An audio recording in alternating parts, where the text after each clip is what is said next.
So we have a gentleman just here in the middle. Should be a microphone coming to you, I hope. Just in front here. Maybe you speak and I'll read it. I'll repeat what you said. Okay, firstly, I am the UN representative in Ukraine. The name is Frank McDonald. I want to thank Victor Pinchuk and his foundation for this event. Thank you very much. I'm about to be a pensioner from the UN by choice, so I won't be a philanthropist, but a pensionanthropist, perhaps.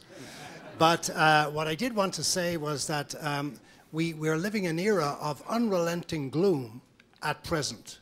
All we hear and read in the press and in the media seems to be very negative, including around Davos.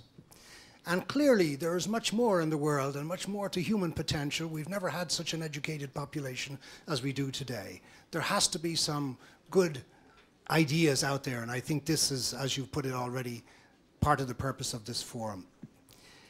Surely it is a challenge to leadership, political leadership today, to try and identify those good ideas, to chart the way forward. And my question, therefore, is, what would the panel members suggest would be the top 3 or 5 most important things that could be part of a coordinated effort to reverse the negative psychology of the markets now and get us back on a much more positive and optimistic track? Thank you very much.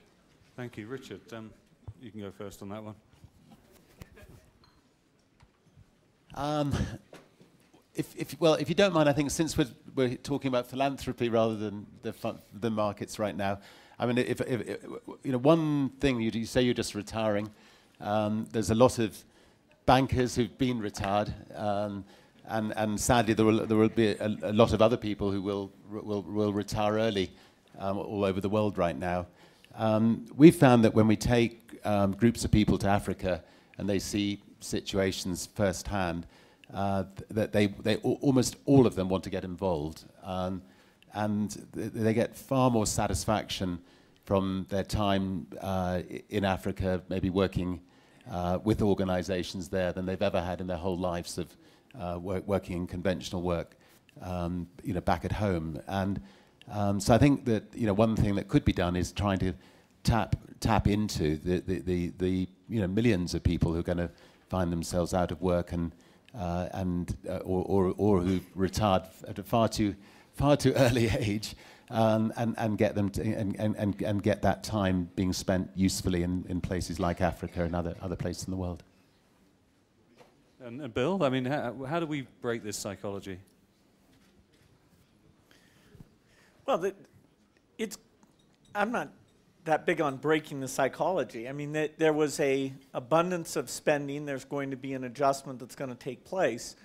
You know, that's the reality of the situation, and I don't think you can change the fact that once you get into the cycle of people looking at their savings rate, they are going to realize that there was overconsumption involved.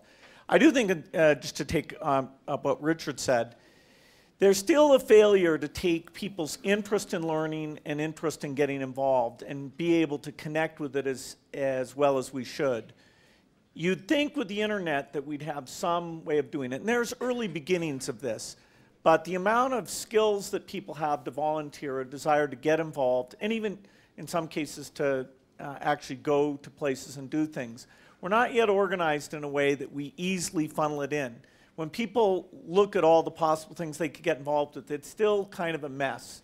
You know, which one, why, is this one a real waste of time? And I'd say that to some degree about local activism, although less of a gap there.